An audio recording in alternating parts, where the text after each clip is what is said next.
So I'm Andrew Peaty. I'm an innovation partner, one of the regional innovation partners for DASA, and I'd like to introduce the Defence Security Accelerator. So the Defence and Security Accelerator finds and funds exploitable innovation to support the UK defence and security quickly and effectively, and also to support the UK prosperity. We achieve this by being the broker between the Ministry of Defence and security departments, who provide us with the problems and the funding, and the innovators like yourselves who work for academia, large suppliers or small and medium enterprises, and they provide the innovation solutions. And we're in the middle, hopefully networking between the two and making sure everybody joins up. This is a very busy slide. I'm not expecting you to read it, but we have had a broad-reaching number of both customers and the sort of sectors that we are interested in. Anything from anti-counterfeiting from the Bank of England, through skills retention and recruitment for the MOD, through to tackling knife crime for the Home Office. We've been involved in a broad area cross-government, and we are interested in a broad area of problems to be solved. We're interested in the effect, so it doesn't really matter whether you have a training program or a piece of technology. We're interested in the effect that you can actually cause. So we are open, DASA is open to anybody with a good idea. This is, we will fund foreign nationals, foreign companies, academics, SMEs, individuals working out of sheds, or defence primes and security primes. It's not a problem. We are open to foreign nationals. So we provide 100% funding. We do not require any match funding. We have rapid contracting, which means it's not a grant, which is why we can provide 100% funding. And we have benevolent terms and conditions. So we do not take any equity off yourselves, and the intellectual property will stay for yourselves. We only require to be able to play with what we pay for, to be able to show around government any prototypes or results that you will actually have. Now, we are government, but we embrace risk. We are happy to accept the innovation risks that some of your ideas may fail. And that is something we will accept. And like I say before, we focus on the effect. We are not interested in whether it is a science, technology or service. We are interested in what it does and how effectively it does what it is after. We also provide an opportunity to work with other government stakeholders. Now, this is not only people like the frontline commands and military and police forces and security services, but also we are embedded in DSTL, Defence Science and Technology Laboratories, and we are able to get their expertise in place sometimes as well. We expect, we advise you to put an innovation outline prior to bid. This saves you time and effort in that it is quite a short form where you just put down what your idea is and how you're going to achieve it. And that enables us to do some initial processing to realise whether it's an idea that we can carry on with through DASA, or whether it is something that maybe there's a better source of funding from elsewhere. For most of our processes, if you put an application in, we are about 3 to 4 months to decision. Now, we have 4 main ways of actually approaching us. We have themed competitions, where a specific challenge has been set by a customer, and they have a pot of money and an interest in solving a set of problems for themselves. We have market explorations, where a customer is interested in a particular area where innovation might occur, but they have not necessarily decided to put a competition forward yet, but they expect that if they get enough responses, they will put a competition out. Then we have the open call competition. This is a competition which is always open, and it is open for any ideas, and it's where the innovator proposes the problem and obviously the solution to the problem. So that's the innovator push as opposed to the customer pull of the themed competitions. And then obviously the reason most of you are probably on this line and this presentation at the moment is we do provide access to mentoring and finance, which have a link through to the Defence Innovation Loans. So a themed competition will have multiple challenges, a set of problems that a customer has given to us. The customer is fully engaged, has put aside a set of money, a substantial set of money, and have significant funding for a number of solutions. So it's not just the one solution, there'll be a number of solutions. We will post a competition document on our website, and that will give you full information. We also generally provide one-to-one meetings with the customer over, at the moment, things like Zoom, to enable you to put specific solutions in front of the customer, and they can then come back with how interested they are in the idea and whether it is in scope or not. A market exploration is where you have a general problem area. The customer might not have exactly fixed in their minds exactly what the challenges will be, and are using a market exploration to help them scope that. We require a short brief from yourselves, but there is no commitment involved. And so therefore you can put down your idea with what you are going to propose and how you're proposing to do it very briefly, and then you can put that in front of the customer. There is no immediate funding, but we do expect customers, if they get enough interest in their market exploration, to start a competition. And there will be a document, I put a competition document, but there is a document on the website to explain all the details. The open call is where you can put in all-round information at any point in the year, always open. We break that into two main areas. We have emerging innovations, where we have an early stage idea. We do not have any funding limits for these, but we expect most proposals to be about 50 to 100k and to last about 3 to 10 months. The rapid impact is a more mature idea, where we are expecting you to produce a project which will end in a trial or demo, so a TRL level about 6 or 7. We also expect you to map out how you have a potential for exploiting this, putting it into the hands of the end user within 3 years. Once again, we do not have funding limits, but most proposals will come in at about 100 to 350k. And as you notice from the right-hand side of this slide, we also have innovation focus areas.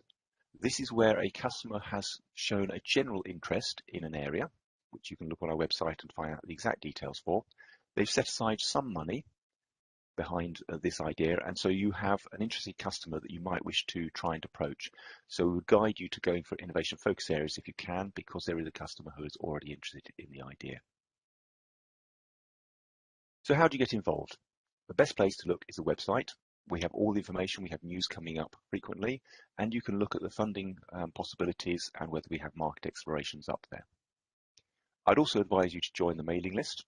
We are very low on the spam front, and we send out information that is quite useful to yourselves about when new competitions or market explorations come up. If you do have an idea that you want to pursue further, we'd advise you to talk to your regional innovation partner. You can see from the colour-coded map to the right that we are spread out throughout the country. The innovation partner will have hopefully a good idea of what is going on in their region, and will advise you to the best way of getting the most successful proposal into the system. So if you go on our website, as you can see from the bottom, you'll be able to contact DASA or an innovation partner as part of the links. I've got a set of numbers here. I will go through these quite quickly, but this is the ways that you can contact us. You can go to Twitter, LinkedIn, as well as going for our website, or phone us up or use email. I'd now like to pass over to my colleague Tracy North, who will give you a lot more details on the Defence Innovation Loans.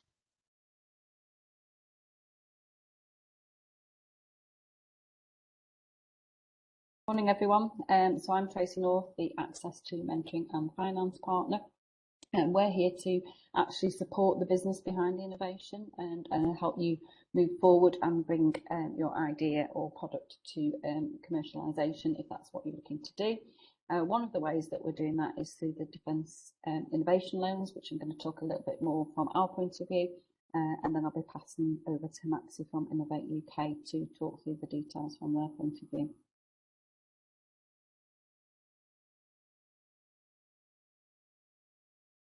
So who can apply? Unlike the open call and theme calls that Andrew talked you through, for the Defence Innovation Loans, you must be a UK registered SME, and a single applicant. It is only open to that category at the moment. You must also intend to exploit the results within the UK, or if it's overseas, to be making a significant and positive impact on the UK economy or productivity. Your innovation must be more mature, at TRL 6 or above, and this is to ensure that the solution can be commercialised within the timescales of the innovation loan. And Maxi will cover off those timescales later. And there must also be a clear evidence of a defence need. These are just for defence at the moment, for the innovative solution. So your proposal should present a viable opportunity for growth and a level of innovation that necessitates public sector investment and has the right team approach to be successful. So we're looking at that as a whole. I'll go to some more details shortly. And you must be able to show that the company will be able to pay initially the interest each quarter, and then once you commercialise your product, to be able to make capital and interest repayments. And again, Hamaxi will cover more details on that for you.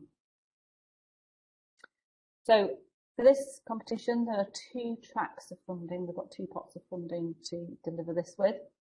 The first one is just the General Defence Innovation Fund, which is 5 million for this financial year, and it's open to innovative ideas that improve the defence of the UK. We've then got a more specific fund, which is the Army Innovation Fund, and we've got another 5 million for that.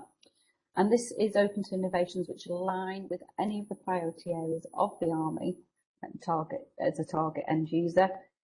These priorities include, but aren't limited to, Army Industrial Engagement Framework and Decision Support, Directed Energy Weapons, Human Performance Enhancement, Information Advantage, Robotics and Autonomous Systems, and quite a wide remit, to be honest with you. If you look at our website, there's a few more details on that. But if you remember that the Army is a microcosm in itself, it's almost like a small town or city. When you look at the needs, there's the personnel requirements, there's all the logistical challenges that go with that, distribution, data exploitation, just like large technology companies, challenges preparation and delivery of food, similar to large restaurant chains. The Army is a workforce that is trained, developed and cared for in similar ways to any other organisation.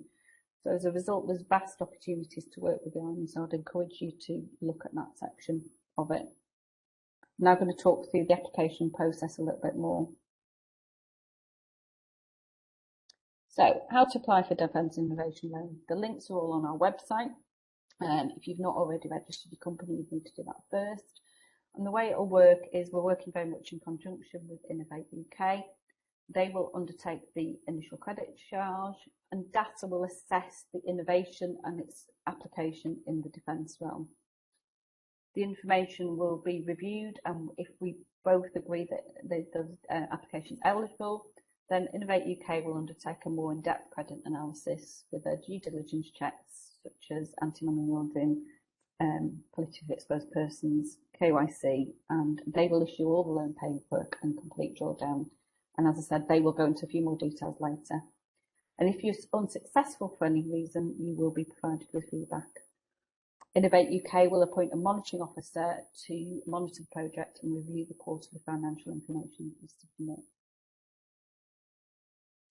So the actual application process in a little bit more detail. I suggest you open the application from the DASA's website and read all the guidance carefully. There is very comprehensive guidance at each stage of this. But I also suggest that if you go, as you run through and see what information you need to provide, if you go to under step 3, section E, there's a box that asks you for Innovate UK's reference number and gives you a link to their website for the financial information that you'll need to complete. There is a little bit of duplication in there, so what I suggest is that you get both open at the same time, have a review of the information that's required, and you will be able to copy and paste some of that more general information. As I said, Hamaxi and Nigel will go through for you that financial information that's required by them. So they'll be looking at the viability of the business and its ability to generate income in the future to enable the loan to be repaid successfully. Under our section, we'll ask you to address the following criteria: desirability, feasibility and viability.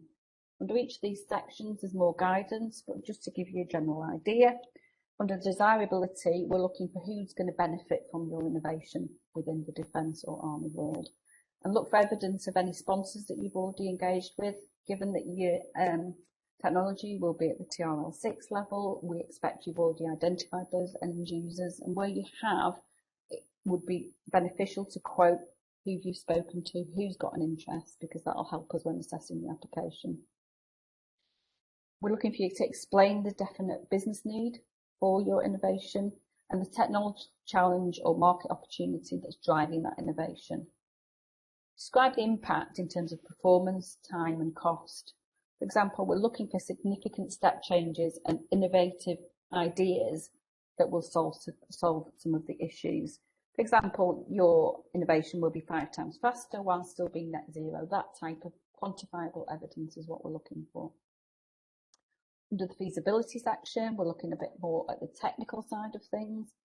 Explain any testing that you've already undertaken and what the outcome of that was, and explain what further testing may require to bring that product to market, and how the work will be progressed beyond that. Remember, we're interested in moving products up through the TRL scale to make them commercially viable and ultimately supplyable into the defence realm. Explain how your innovation is different from what is already out there, what step changes you've made, and alternative approaches to existing solutions that are available. Talk about your expertise and capability and evidence of your team's relevant background, because Innovate on their site asks questions as well, but we're looking for the overall team approach and your ability to commercialise your product ultimately. If you're using contractors, give details of those as well, that would be useful.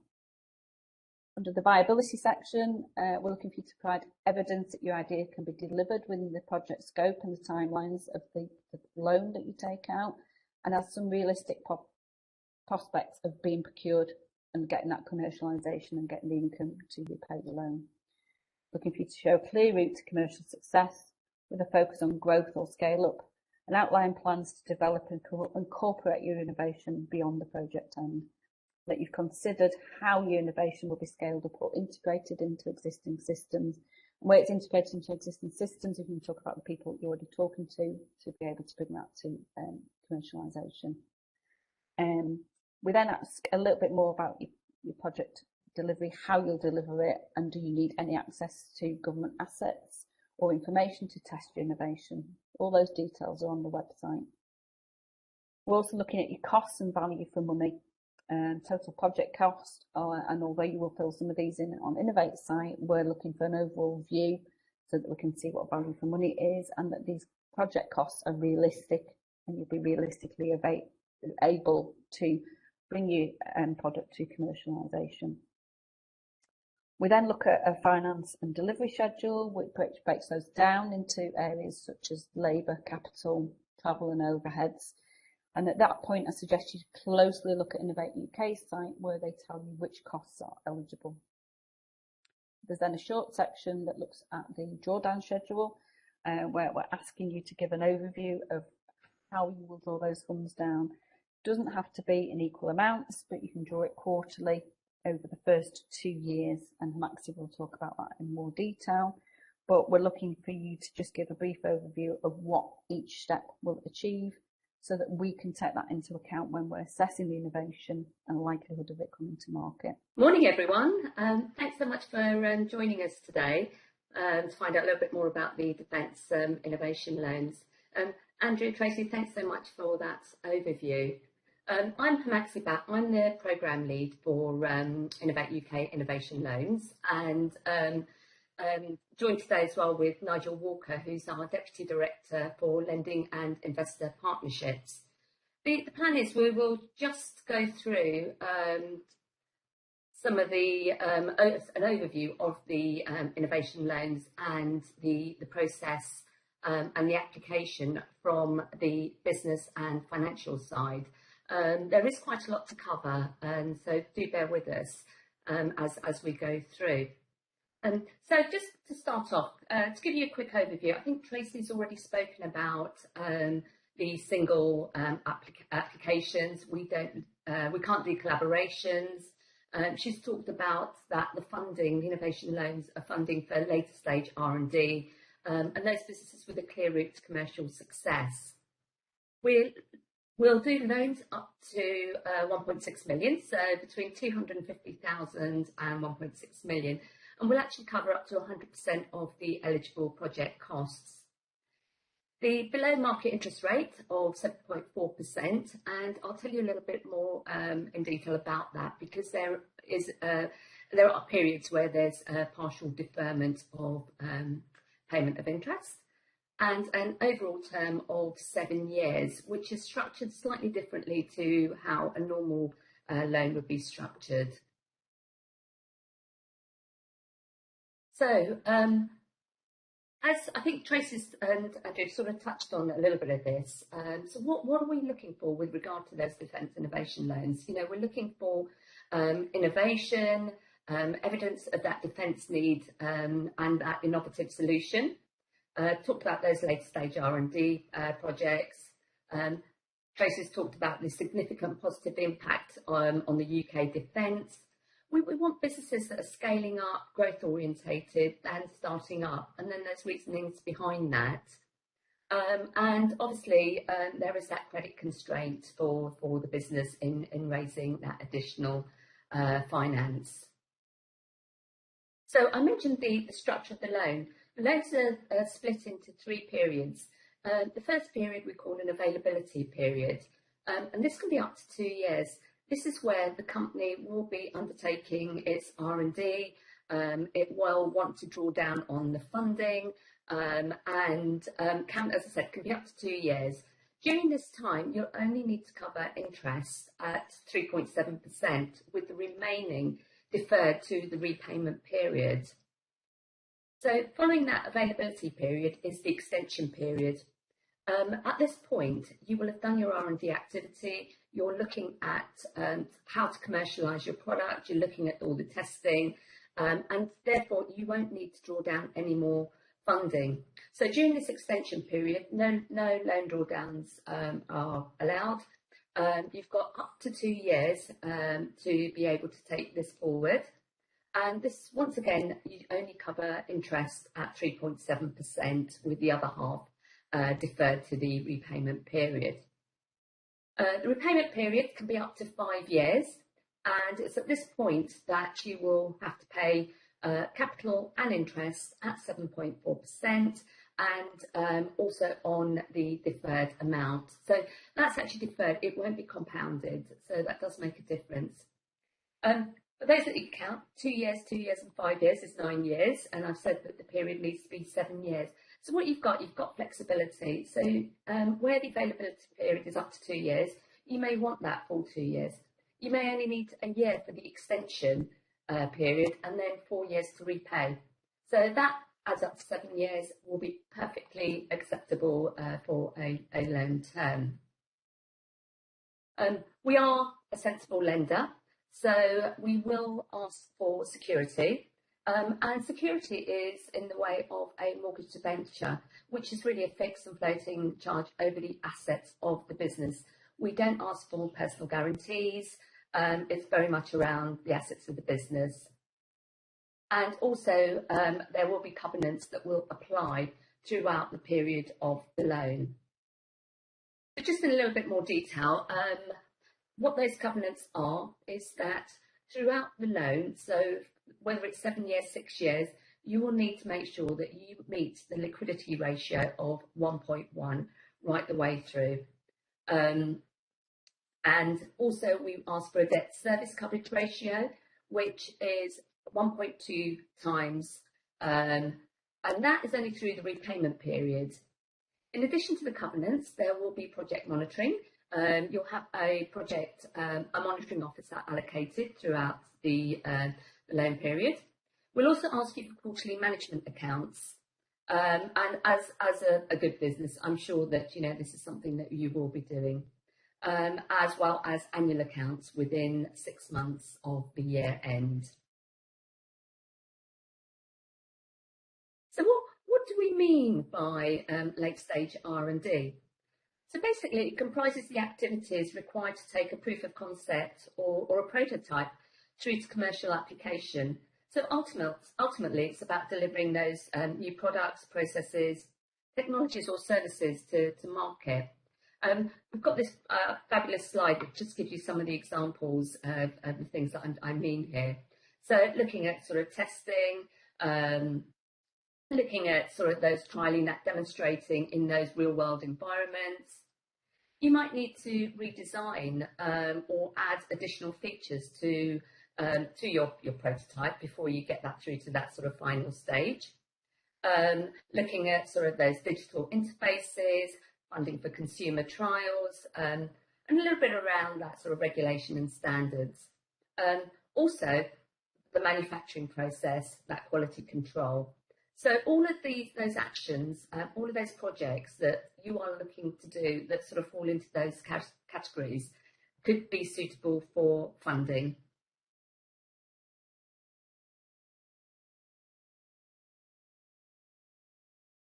Okay, so just a quick overview on the key dates. Competition's already open. Submission deadline is the 20th of October at noon. And I would suggest that, if you can, please try and get your applications through sooner rather than later. So I'm not going to bore you with all the details of subsidy control and state aid, but what I will say is that because the Defence Innovation Loan is at a preferential rate, that below market rate of interest, we don't charge fees, etc.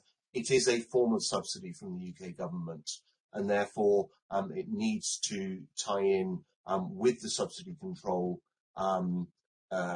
regime that's now in place, that's replaced, give or take, Northern Ireland Protocol, the old state aid regulations. The benefit that we're offering in this is the difference between a market rate of interest and fees that would be chargeable on a similar sort of loan from a commercial lender, the difference between that market rate and the actual rate that we're charging. That differential over the life of the loan is a form of subsidy, and that needs to fit within the subsidy control regime. And from the work that we've done, we believe that that will be the case. Oops, wrong way. In the event that you're a business in Northern Ireland, or that you're conducting activities that affect the trade of goods and/or electricity between Northern Ireland and the EU under the Northern Ireland Protocol, then this will be subject to the state aid provisions that remain in relation to that part of the UK. You will need to ensure that if this applies to you, then that you are not what's defined as an undertaking in difficulty, or that if you are an undertaking in difficulty, that came about between the 1st of January 2020, 30th of June 2021. That's giving more leeway in relation to businesses that have had financial difficulties or as a result of the COVID pandemic. There's lots more information about this on the Innovate UK website, on the BEIS website, and if that appears to be something that you think might be challenging or that you need to understand more, we would certainly recommend that you take specific expert advice. But if it's a more general or more simple question, then I hope that the guidance will cover that. So how do we take you through the application process? So as Tracy has said, there's the project proposal, there's setting out the project costs, all about the project, and that's reviewed from a DASA point of view. From an Innovate UK point of view, we're interested in the business. Is this business suitable to take on a loan? Will it be in a position to manage the interest payments in the early period of the loan, manage repayments in the later stages of the loan? And we therefore will ask questions about your business and very specific questions around the financial side of things, and we will ask you to complete a detailed financial spreadsheet with historic and forecast numbers so that we can put together those ideas of, is this a really suitable and relevant innovation project from a defence point of view? Are you a suitable business, and do your financials demonstrate that a loan is the appropriate mechanism for you? So we'll look at all of those together. So the way to access the Innovate UK business and financial information is through the competition document. When you get to the relevant question, you will see that there's a link through to the business and financial assessment, a survey-based, Qualtrics-based application that needs to be completed, a spreadsheet that needs to be downloaded and then re-uploaded, and then that's submitted as part of your application. We're really interested in information about your business and your business as a whole. So it may be that you're a relatively new business and that your project and your business are really very much one and the same thing. That's what you would need to describe to us and show how the success of the project is going to result in the success of your business. It may be that you're an existing business that's trying to do new things, adding on new products or services in this defence or army related environment, and that what you're seeking to do is to add on to your business. In the project part of the application, it's just the project part that's really relevant. From a business point of view, we're interested in the entire business, not just the new piece, but perhaps the existing piece as well, and how all of those move together in terms of showing how your business will grow. So we'll ask a number of questions through the format of a survey. Some of those questions are narrative, some of them are relatively short and sharp, and they'll ask about an overview of your business. We need to understand overall who you are, what you're doing, how you're getting to market, what your value proposition is to users and customers, and what's the impact of this project on your business overall. We want to understand what your loan request is, how much you'd like to borrow, over what period, how you want to split it between that availability period when you're drawing down quarterly in advance, carrying out your research and development activity, the extension period when you're getting to market, demonstrating with your users, both from a defence point of view and more broadly, if that's appropriate, as you get to market, and then the repayment period. So how much do you need, over what period, and why? We're really interested in the people.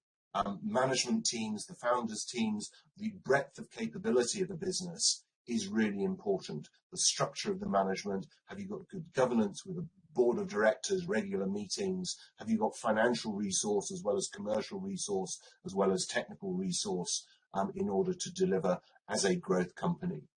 We're interested in your commercial activity, where you are, what's happened in the past, what's happening today, what's going to happen in the future. What sort of customers are you likely to have? Is it just a defence customer? Is it more broadly based? Are those customers direct to consumer or business to business? What are your channels? How do you go to market? How do you go to market domestically, internationally? Have you got the right core capabilities and resources in order really to sell something risky and new, both in a defence environment and potentially in a broader environment as well?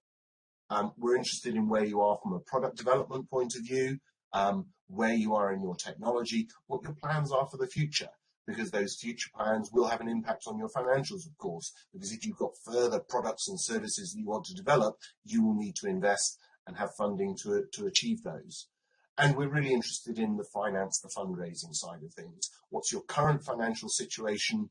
And why do you need public funding? What are your plans for the future for fundraising? What capital do you have in your business? How are you likely to raise additional capital that you need alongside perhaps this innovation, the defence innovation loans?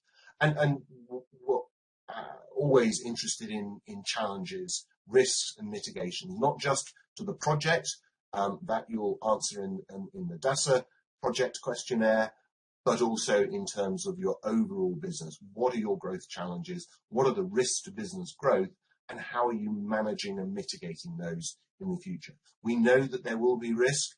We're really interested to see how you recognise that and how you're going to manage that.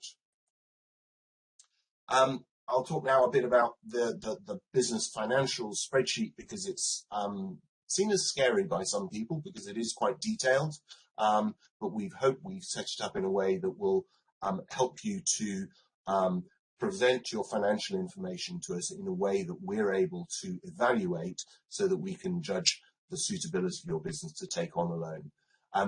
In order to fill in this financial information, you will, from the survey element of the application, download a financial information form in the form of an Excel spreadsheet.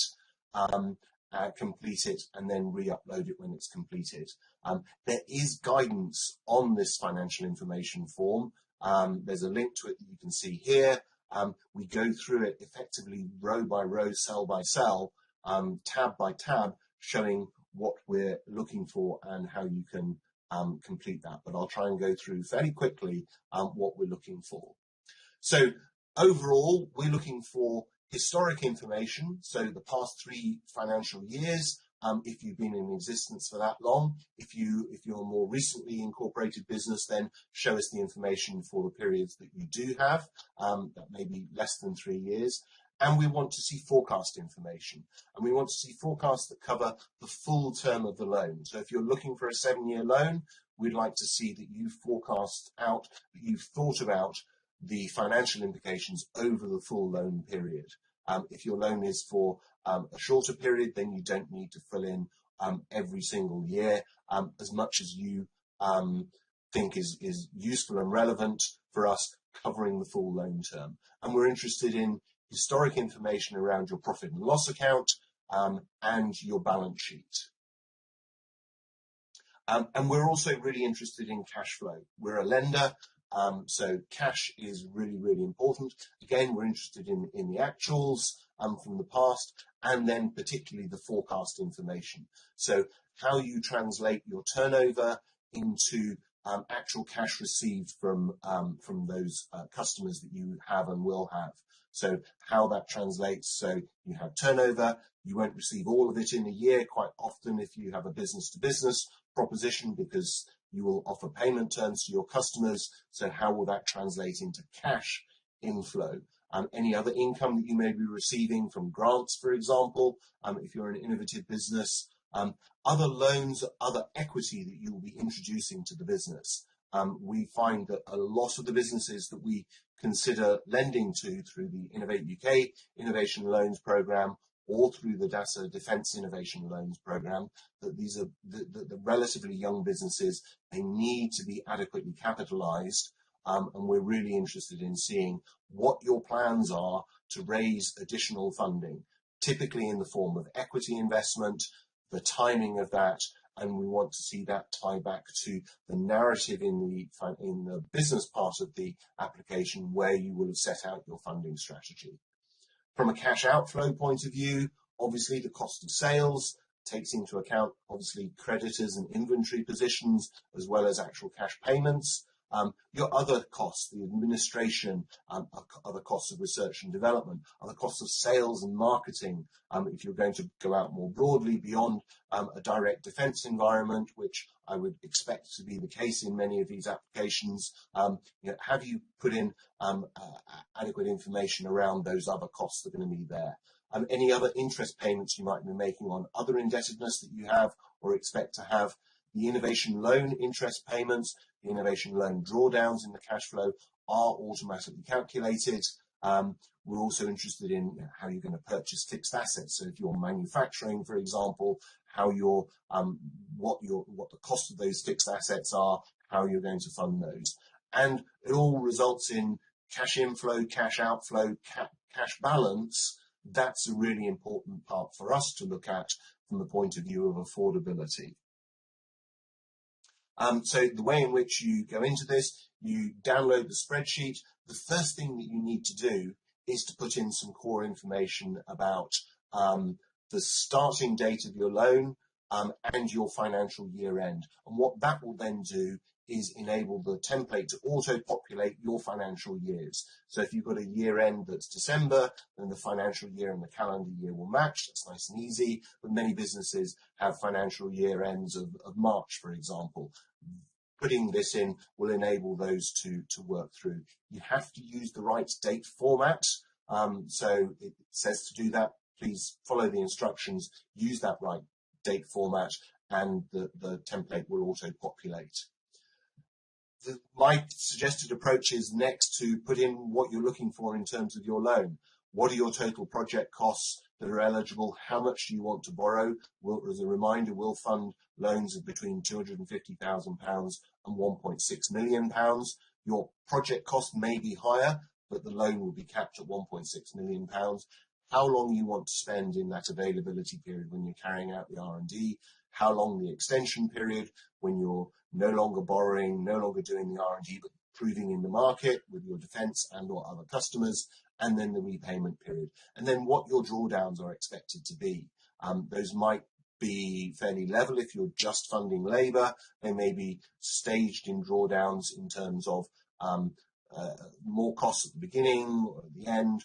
You should put those in, and then what will happen is that the business financial template, the repayment calculator template, will calculate for you the payments that you would need to make in the availability period, the extension period, the repayment period, as your drawdowns occur, as interest is accrued and paid. Some of it is deferred, and it all works through. And these payments will be really important for you to think about in terms of the affordability of the loan, and will be important for us to think about in the same way.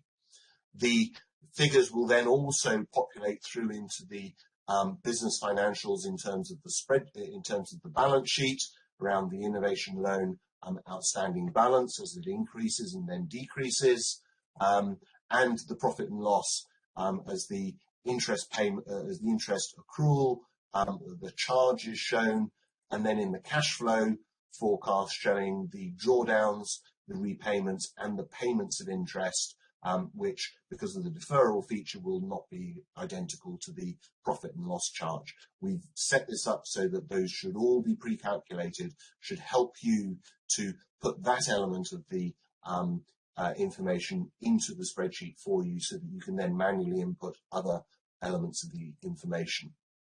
We also have a fairly simplistic sales and cost of sales assumptions tab. You can put in for your product or your service what the nature of the service is, what the cost of sales are likely to be, what the sales price is likely to be, and then the number of sales of units or subscribers, depending on what the nature of your business is, will help you to put that in, and that will then auto-calculate your turnover in relation to those sales and the cost of sales. Those can then auto-populate into the profit and loss account showing your turnover. These are not mandatory. You can do them. You can, if you wish, use your own model and then bring those figures into turnover, cost of sales, etc. That's at your choice. But we do want to see what the assumptions are that underpin your forecasts of turnover. We expect probably to see a really nice hockey stick, that you're going to be super duper successful. We're really interested in testing those assumptions and understanding why you believe that to be the case. Optimism bias is very frequently seen in ambitious entrepreneurial businesses. We love that ambition. We recognize that optimism is there. We as a lender also want to maybe think about maybe some pessimism bias in our thinking and bring those together to look at what's actually likely to happen. Those other information that we ask for then would need to be put in by you, any other income, those other costs that I talked about, sales and marketing, research and development. If you're an innovative business, you want to keep going forward in developing new products and services, then we would expect to see costs of research and development included in there. And then all the remaining financial data for the balance sheet, your fixed assets, the debtors, the creditors, the inventories, they're a really important part of it. Without that information, we're not able to ensure that you're likely to meet the liquidity covenant, which means that with that liquidity covenant, you need to demonstrate that you will have more assets than current assets than you will have current liabilities, so that your debtors, your inventories, your cash exceed the amount that you will owe to other people in the form of trade creditors and short-term loans that are repayable. So we need you to put that in, and the cash figure. The cash figure is going to be really important because we're a lender. We will look at that cash figure very closely. The other information also needs to be put into the cash flow forecast. We've put in some suggested formulae as to how that might work through, taking into account for example, opening debtors, turnover, closing debtors, to calculate the cash that you would receive from debtors in a particular financial year. Those are suggested formulae. They don't have to be used. If you have a better way of calculating that and showing it more accurately, but you do need to show those things. I've talked about other capital that you're going to be raising. That's really important for us to look at. We're very keen to see adequately capitalized businesses, and we want to see what other cash outflows you might have. You may have in very future years a policy to pay dividends. As a lender, we might want to make sure that your dividend payments aren't taking preference over repaying a loan from effectively the taxpayer. So we will want to think about that, and we will want you to think about that as well, perhaps more importantly. There are some auto checks in the spreadsheet. Simple things like, does the balance sheet balance? I'm an accountant, I'm a banker by background. For me, when I see an applicant that has a balance sheet that doesn't balance, that raises a bit of a flag as to, well, actually, is there the financial acumen, is there the capability, and therefore the control that one would expect to see in a business if they can't get the balance sheet to balance. If the cash flow doesn't match between the balance sheet and the cash flow forecast, that suggests, again, a lack of capability.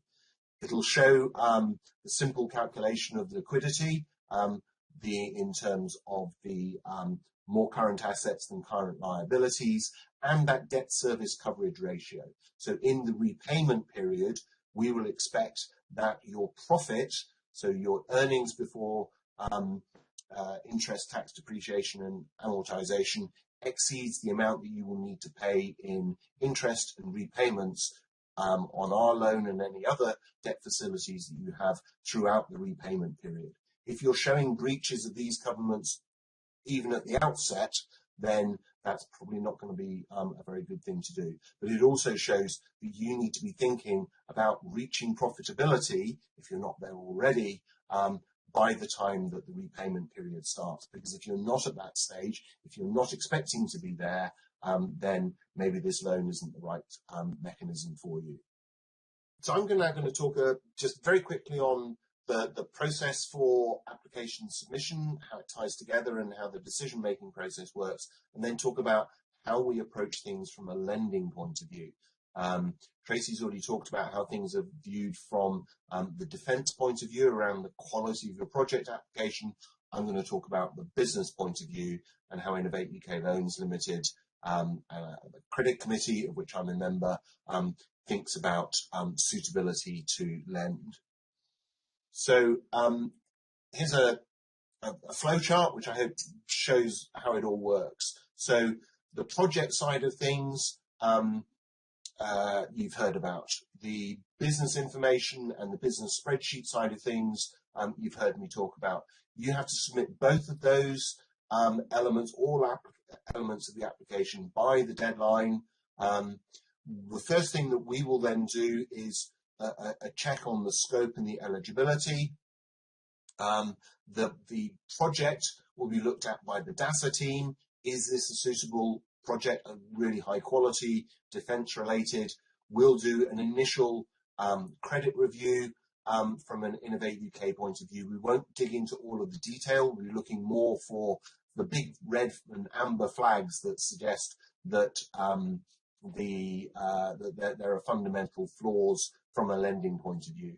We bring those together then into a decision-making process, and if an application is both considered to be innovative and relevant from a DASA point of view and not implausible, I would say perhaps from an Innovate UK Loans Limited point of view, then we will go into detailed credit analysis, where we will dig in more detail. We may ask for further information from you.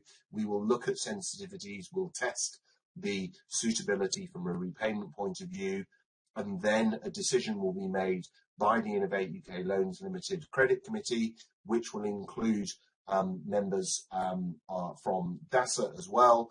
From the defence perspective, we will then make a decision on whether or not to offer a loan If a loan is offered, there may be some conditions attached. There will be the formal due diligence of anti-money laundering checks, etc.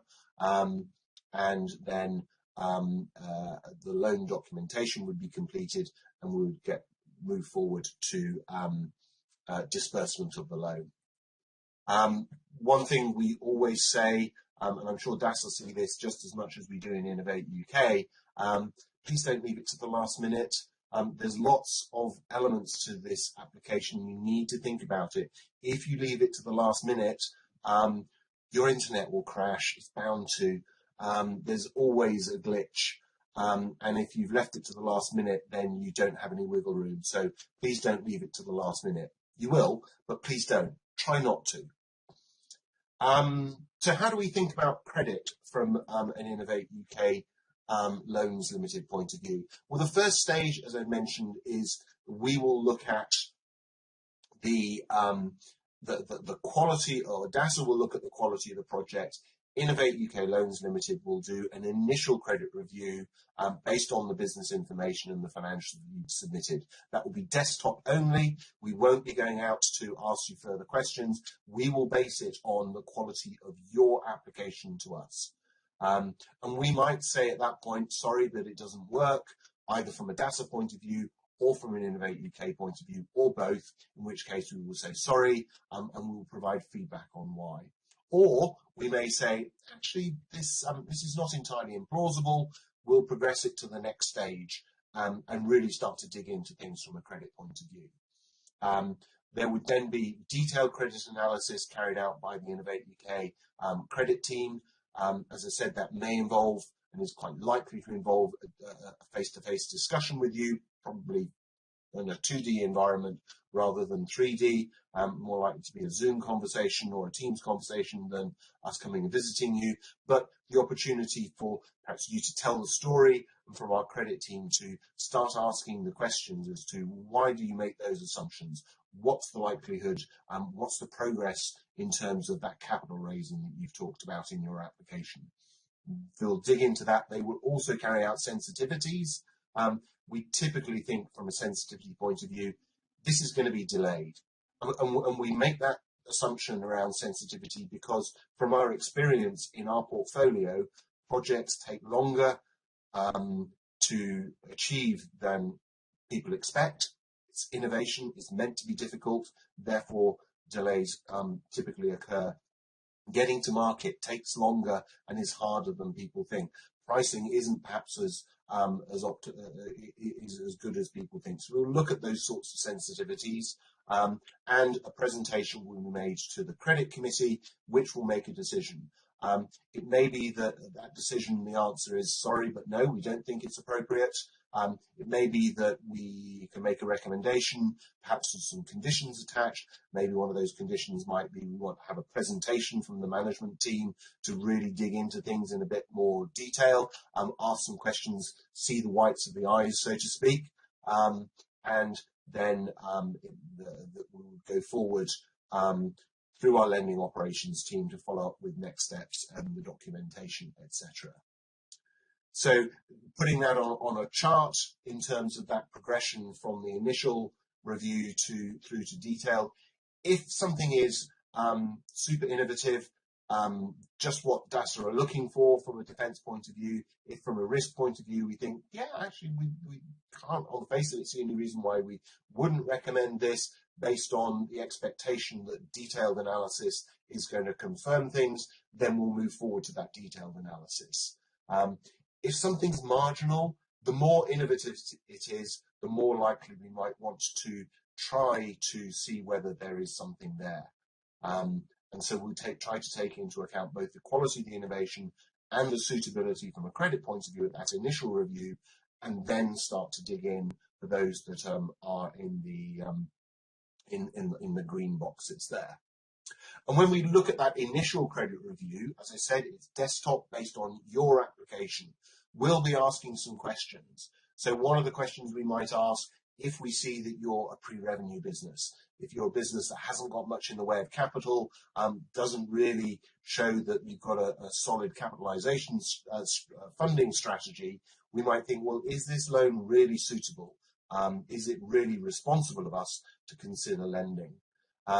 It may be that you have some minimal revenues, you're still making losses, you perhaps don't have much cash on your balance sheet, you need some additional equity. We want to know that you're highly innovative, and then we want to understand what your processes are going to be as set out in your application to show that you're going to be able to pay interest quarterly, you're going to be able to repay the loan on time.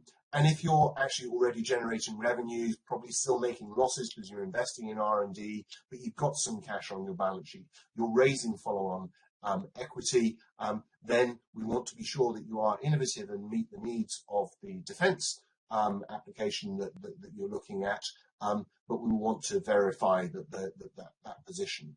And it may well be that you're generating lots of revenue, you're making lots of profits, you've got lots of additional surplus cash, you are raising additional equity, you're predicting access to the debt markets. And our question then might be is, actually, do you need public sector funding?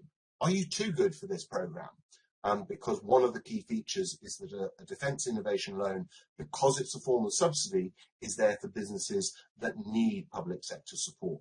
So those are the sorts of questions that we'll ask ourselves with the initial credit review based on your application, and then we'll take it to credit committee and consider whether, if it's innovative and suitable from a defence point of view, whether to take it to the detailed credit analysis. And when we get into the detail, we'll look at things in a fairly traditional way. We'll want to understand about the character, and that's looking at things like the history of the business. We want to understand that commitment of the business to repay, looking at your financial forecasts. We're going to be really interested in the management team. We will want to see capability and capacity and suitability of the business as a whole. Not just, are you really good at the tech, but also, are you likely to be in a position to commercialise this, to meet your forecasts? Have you got the ability to develop a strong funding strategy, to think through the financial side of the business? We want to see a management team that is broad and capable. And if there are gaps, that may be fine, provided that you show that you have a plan to fill those gaps in a suitable period of time. We're going to be really interested in the market that you're addressing or proposing to address. That may initially be a defence market, because these are defence innovation loans. For real growth, it may well be that you want to look beyond that. So we want to understand your position, how you position yourselves in terms of the value proposition that you offer, how you fit within a competitive landscape. And remember that the biggest competitor very often is simply customers not doing anything, and therefore they don't become your competitors. And we quite like to see both the top-down and a bottom-up approach to market analysis. Just saying that this is a $2 billion market and we're going to grab 1% of it, and therefore our forecasts are based on that. That's probably not a brilliant way of convincing us. Equally saying, well, we think we can sell 10 units at £10 and we'll do that for the next 5 years. That sort of doesn't show the ambition that we're looking for, but something that reconciles. This is the size of the market from a top-down point of view. This is our ability to deliver and capture elements of that market, and how that translates into individual unit sales, for example. That starts to look much more convincing when we look at things from a market point of view. We want to make sure that you understand regulatory risk and political risk, as well as obviously innovation risk, because that's going to be very evident in your business. And we're interested in the control culture. Are you the sort of business that manages spend well, both within your projects and within your business overall? Are you aware, are you in a position to manage the risks that you've identified and that you're able to mitigate those through actions? Because this is a loan, because this is very much a forward-looking cash flow-based loan, we're really going to be interested in cash flow. We're going to be interested in the liquidity of your business. Have you got more current assets than current liabilities? Have you got additional capital? Have you got adequate capital, rather? Are you going to be in a position to service, make payments on the interest when they fall due, make payments of interest and debt repayments when those fall due in the future? and how does that look from a sensitivity point of view. So that's the sort of activity that we would look at in more detail when we get to the detailed credit analysis side of things. Our team may well want to have conversations with you, ask you more detailed questions, dig into the sort of the assumptions that you set out in the business proposal that you put to us as part of your application. And we want to start testing those so that we can confirm that we can be a responsible lender, that you need this funding, that you're suitable to take on this funding, and that you will be in a position to demonstrate that the loan that you're applying for is affordable. Now, I really hope that you will have done all that thinking yourself in advance, that you would not wish to apply for a loan if it's not affordable for your business, that you've thought about your assumptions, you've tested for yourself, perhaps in conjunction with your board of directors and with any external advisors that you might have, as to whether the assumptions that you're making are appropriate, and test those. Think yourself about what's your base case, what's your upside case, what's your downside case in case things are really delayed or things don't go according to plan. And then when you're comfortable that this is a loan that's suitable for your business, then I hope that we'll be able to be in a position to agree with you on that, but we will certainly question it. The final decision in defence innovation loans, as I've said, sits with the Credit Committee of Innovate UK Loans Limited. That's made up of some executives, so our Chief Investment Officer at Innovate UK, our Deputy Director of Credit, and myself as Deputy Director of Lending and Investor Partnerships. And then we have some non-executive members of that Credit Committee. We've recently broadened out the non-executive membership of that Credit Committee so that we can bring in people, and we now have people who have investment backgrounds, people who are younger and who don't look and sound the same as me, for example.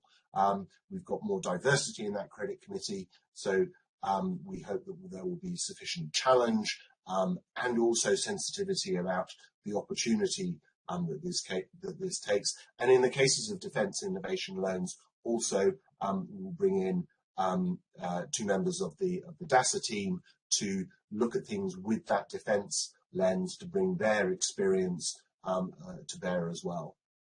If the Credit Committee chooses to make a loan offer, then we would use our standard loan agreement, our standard debenture agreement, and we would go through the signature process.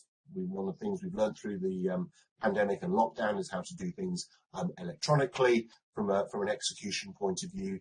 Before that, we do need to meet specific conditions, and the Credit Committee, if it makes a loan offer, may impose some conditions in that offer, and those conditions may be what are called conditions precedent, i.e. things that you have to have done before you can start with your loan. And an example of that might be that in your financial forecast, in your submission to us, you had said that you are about to complete an equity raise of £500,000 and that's going to be done by, I don't know, Christmas 2021. And if our decision is based on the assumption that that happens, then we may put a condition in saying, well, demonstrate to us that that has happened and then the loan can start. Or it may be that there is a condition subsequent, which would be that you can start on your loan, but if within a particular period of time you haven't met a condition, then you can't draw down any further. And an example of that is, for example, we sometimes put in a condition saying that a business that has said that recognises that it doesn't have the sort of financial acumen and expertise within the business that's necessary for that control environment that we're looking for. And so sometimes we put a condition into our loan agreements that says that within a particular period of time, say 6 months, that there will be the appointment of a suitable financial director, full-time or part-time, as appropriate, and that's agreed by the business as necessary, that's part of their plan. We'll put that into the documentation so that if you don't do that, then we will be in a position at that point not to continue any further. So those conditions we would discuss with you, and they would be included in the loan agreement. And we will want to see that you have the right corporate authorizations to sign the loan agreement, that your shareholders have approved it if that's necessary according to your governance, that your board of directors has approved it, that they've reviewed it. That's really important. We want to make sure that because this is a company that's borrowing money that will have a commitment to repay over a period of time, that you're authorized to do that.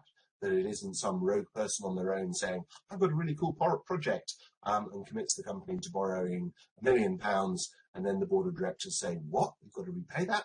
That would be disastrous. So we want to make sure that that doesn't happen, and that you evidence to us that you've got the authorization to take on this loan. And that's from a sort of a quasi-regulatory point of view, because we are not regulated. Therefore, you need to make those commitments to us. How the loan works, Kamatsi's talked a lot about that. During that availability period, before you make the first drawdown, you need to have the loan agreement completed, you've got to satisfy any conditions, submit a drawdown notice, and then you can start to borrow quarterly in advance to fund the costs of your innovation project. Subsequently, quarterly drawdowns will again be quarterly in advance. The monitoring officer will have signed off your previous expenditure and confirm that the next quarter's expenditure is appropriate, and then you can borrow over time to fund the cost of that R&D activity. Interest quarterly in arrears, based on the amount that you've borrowed, 3.7% payable and 3.7% deferred to the repayment period. After the end of the availability period, the extension period would start. No further drawdowns at that point because the R&D phase is complete, but you will be getting into the commercialization period. And that will end on the earlier of the date that you'd agreed with us, or when you achieve the first fully commercial sale from the results of the project that you've undertaken. So that's something that we need to monitor closely through the monitoring officer, and that we would monitor with you. Again, interest quarterly in arrears based on the amount that you borrowed, 3.7% payable each quarter and 3.7% deferred. There will still be monitoring by the monitoring officer in the extension period because it's still technically part of the project period. You would still be providing quarterly information to our credit team through our eye-level platform so that we can monitor compliance with covenants and just overall make sure that things are healthy. And we will speak to you on a quarterly basis. We'll do an annual review. And then when we get to the repayment period, there'll be confirmation that your project is completed successfully. No further drawdowns at that point. You will then be required to make repayments each quarter of the amount that you borrowed, the principal, the interest that has been deferred from the availability and extension periods, and then interest on the outstanding balance, quarterly level payments, including that interest at 7.4%. The monitoring officer will drop away at that point because your project will be complete, but the credit specialist will still be involved, or our credit and portfolio team will still be involved, monitoring your quarterly information, your annual information, doing an annual review, and hopefully you won't see them very much because things will be going swimmingly. If you end up in that period, in the repayment period, or even before, talking on a more regular basis with our credit team, that implies perhaps that things aren't going quite according to plan, and we're having to discuss with you how things should be managed such that we don't make things worse, or if things go horribly, horribly wrong, that we're managing things in a way that is responsible from our point of view, but also ensures that you meet your obligations. Some quick tips from me on the financial side of things, and more generally indeed, please read the instructions. We've written a lot of guidance around the business survey that you will need to complete as part of your application, and about how to complete that spreadsheet. We see a lot of applications across innovation loans more generally where people have got themselves in a bit of a muddle, have submitted a financial spreadsheet that's really not very good at all. And very often that's because they hadn't read the instructions. They thought it was far more complicated. We have actually set out how it should be done. I've talked it through in this briefing. It's recorded, so you'll be able to go back and look at it. I really encourage you to seek financial advice. getting access to the right expert support when you're looking to borrow money is really, really important. And legal advice as well, if you're thinking about the legal ramifications of taking on a loan commitment, or if you've got any questions about subsidy control or the delights of state aid, that's what lawyers are there for. Make sure you submit all the parts of the application. If you miss the spreadsheet, for example, we will say it's an ineligible application, sorry but no. Make sure you complete all the parts of the business financials, the profit and loss, and the balance sheet, and the cash flows. Cover the full loan period. Do the basics, please make sure the balance sheet balances. It looks rubbish if you don't. So please don't submit an application that we look at and think, this really looks rubbish because it doesn't balance, it doesn't look professional, it doesn't come across that you have the competence that would be necessary in order to take on a significant financial commitment. Where you've got assumptions, please describe them and think about sensitivities. Think about what might go wrong and what the impact will be on your business. Please ensure that you have adequate capital in your business.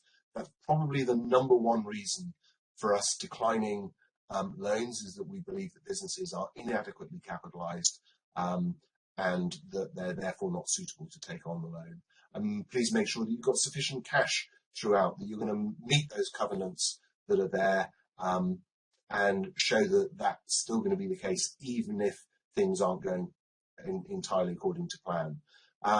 Please submit on time, and last again, as for the first, please read the instructions. But just from our point of view, in terms of the technical side of your assessment, aim for an hour. The assessors have an hour and a half to read through your technical, your desirability, your feasibility and viability. So make sure it's not pages and pages, so that they get the full gist within that hour and a half. And they've got to be able to understand it and give feedback on our form. Read your proposal through and think about it. If it takes you 10 minutes to read through, it doesn't contain enough information. But again, if it takes you much longer than that hour and a half, then it's too much and it needs condensing. Try and give clear and concise answers, the right amount of information, and not too much detail. But if you do make any assumptions, qualify those assumptions and give justification, and make sure your information is accurate. And again, as Nigel and Maxie said, please don't leave it to the last minute. There's always going to be a glitch if you do, and we may not be able to fix that problem in time. We might miss the deadline, and we don't accept late submissions, I'm afraid. And bear in mind that once you've submitted it, you can't make any changes. And the other thing I would say is that please, if you are thinking of putting a submission in, please contact somebody at DASA just to have a quick chat through it.